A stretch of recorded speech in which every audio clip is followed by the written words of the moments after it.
اور امکانات کی دنیا میں آگے بڑھنے کی قدرت حاصل۔ یقیناً اللہ کے قادر اور حکیم ہونے کی بہت بڑی دلیل ہے۔ حضرت آدم علیہ السلام کا قصہ ایک فرد کا نہیں بلکہ پوری انسانیت کا قصہ ہے۔ جس وقت اللہ تعالیٰ نے آدم کو اپنے ہاتھ سے پیدا کیا، اس میں اپنی روح پھونکی، فرشتوں کو ان کے سامنے سجدہ کرنے کا حکم دیا اور اپنی قدرت کے اسرار اور حکمت کے عجائبات ان پر کھولے، تو ان تمام امور میں جیسے حضرت آدم علیہ السلام کی تکریم تھی، اسی طرح ان کی اولاد کی بھی تکریم تھی۔ فرشتوں کو جب سجدہ کرنے کا حکم دیا گیا تو ابلیس کے سوا سب نے سجدہ کر دیا۔ اہل علم کے نزدیک راج اور صحیح قول یہ ہے کہ ابلیس فرشتہ نہیں بلکہ جن تھا، البتہ فرشتوں کے درمیان رہتا تھا۔ سجدے سے انکار کی وجہ سے اسے آسمانوں سے نکال دیا گیا اور وہ ابدی لعنت کا مستحق ٹھہرا۔ اس نے حضرت آدم علیہ السلام سے انتقام لینے کے لیے قیامت کے دن تک کی زندگی کی مہلت مانگی اور یہ مہلت اسے دے دی گئی۔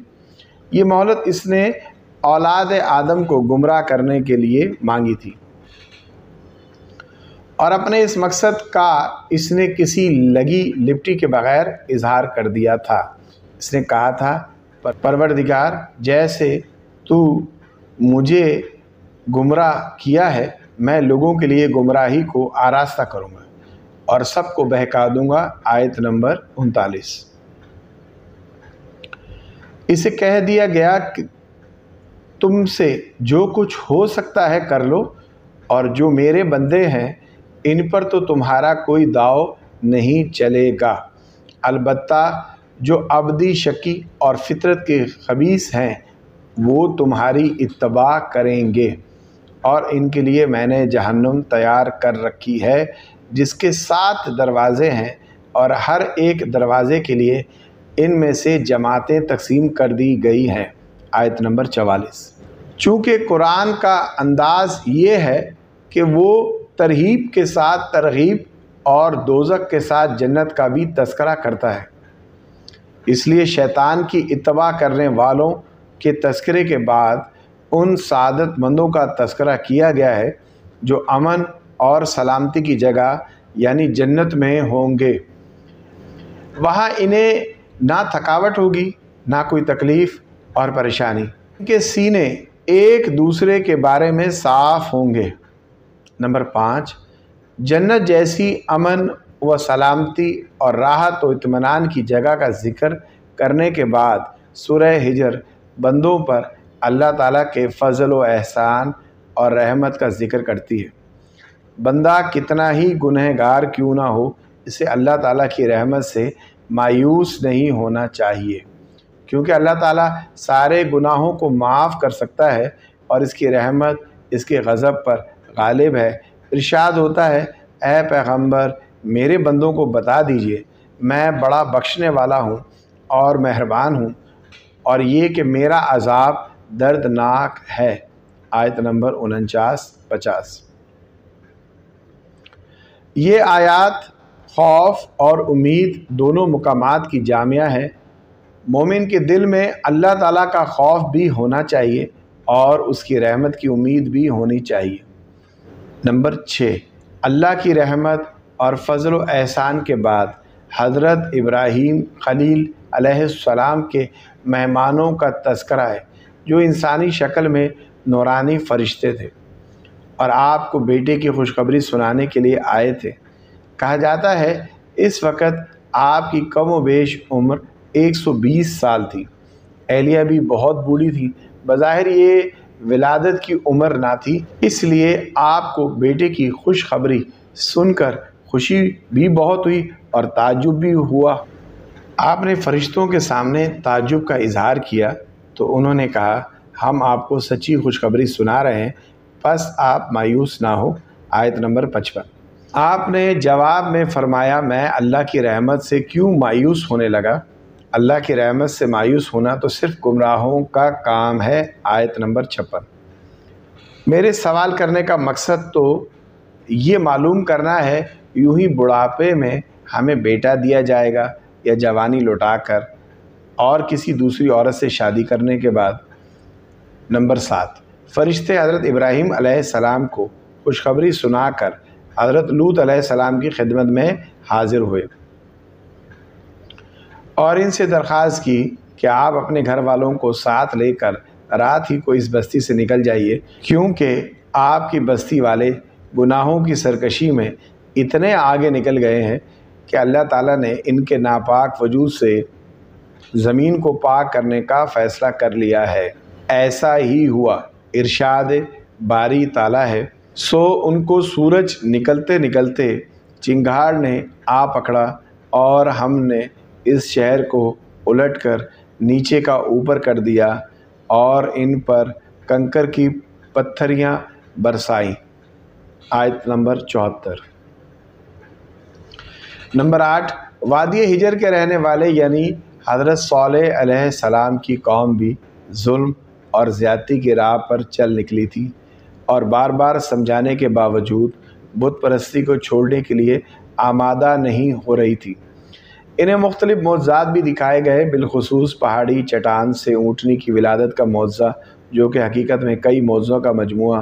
اونٹنی کا چٹان سے برآمد ہونا، نکلتے ہی اس کی ولادت کا قریب ہونا، اس کی جسامت کا غیر معمولی بڑا ہونا، اس سے بہت زیادہ دودھ کا حاصل ہونا، لیکن ان بدبختوں نے اس معجزے کی کوئی قدر نہ کی، بجائے اس کے کہ وہ اسے دیکھ کر ایمان قبول کر لیتے۔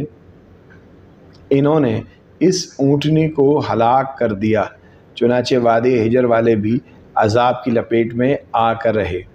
سورہ حجر کے آخر میں نعمت قرآن کا ذکر ہے، جس سے یہ نعمت حاصل ہو جائے اسے مالداروں کی طرف نظر اٹھا کر بھی نہیں دیکھنا چاہیے، اور حضور اکرم صلی اللہ علیہ وآلہ وسلم کو حکم دیا گیا ہے کہ آپ کی طرف حق نازل کیا گیا، اسے کھول کر بیان فرما دیجیے۔ گویا گزشتہ سورت کی طرح اس سورت کی ابتدا اور اختتام بھی قرآن پر ہوا۔ سورہ نحل، سورہ نحل مکی ہے، اس میں 128 آیات اور 16 رکوع ہیں۔ نحل شہد کی مکھی کو کہتے ہیں، چونکہ اس سورت میں شہد کی مکھی کا ذکر آیا ہے اس لیے اس کا نام سورہ نحل ہے۔ شہد کی مکھی بھی عام مکھیوں جیسی ایک مکھی ہے، لیکن وہ حکم الہی سے ایسے حیرت انگیز کام کرتی ہے جن کو کرنے سے انسانی عقل عاجز ہے۔ خواہ چھتہ بنانے کا عمل ہو یا آپس میں مختلف ذمہ داریوں کی تقسیم، یا دور دراز واقع درختوں، باغات اور فصلوں سے قطرہ قطرہ شہد کا حصول، ان کا ہر عمل بڑا ہی عجیب ہوتا ہے۔ ان کے بنائے ہوئے چھتے 20 سے 30 ہزار تک خانے ہوتے ہیں۔ یہ خانے مسدس ہوتے ہیں اور آج کے کسی جدید ترین آلے سے اگر ان کی پیمائش کی جائے تو ان میں بال برابر فرق نہیں ہوتا۔ پھر اس چھتے میں شہد جمع کرنے کا گودام، بچے جننے کے لیے میٹرنٹی ہوم اور فضلے کے لیے اسٹور سب الگ الگ ہوتے ہیں۔ ہزاروں مکھیوں پر ایک ملکہ حکمرانی کرتی ہے۔ اس چھوٹی سی مملکت میں اس کا سکہ چلتا ہے اور اسی کے حکم سے ڈیوٹیوں کی تقسیم ہوتی ہے۔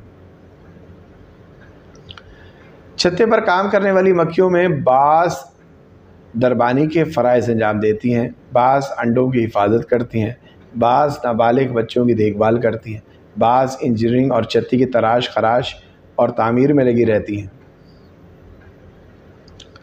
جب کسی مکھی کو تلاش و جستجو کے دوران کسی جگہ پر شہد کی موجودگی کا پتہ چلتا ہے تو وہ آپ واپس آ کر ایک خاص قسم کے رقص کے ذریعے دوسرے ساتھیوں کو منزل تک پہنچنے کے لیے راستے کی نشاندہی کرتی ہے، لیکن یہ احتیاط ضرور کرتی ہے کہ جس پھول کو وہ نچوڑ چکی ہوتی ہے اس پر ایک خاص قسم کی نشانی چھوڑ آتی ہے، تاکہ بعد میں آنے والی کارکن کا وقت ضائع نہ ہو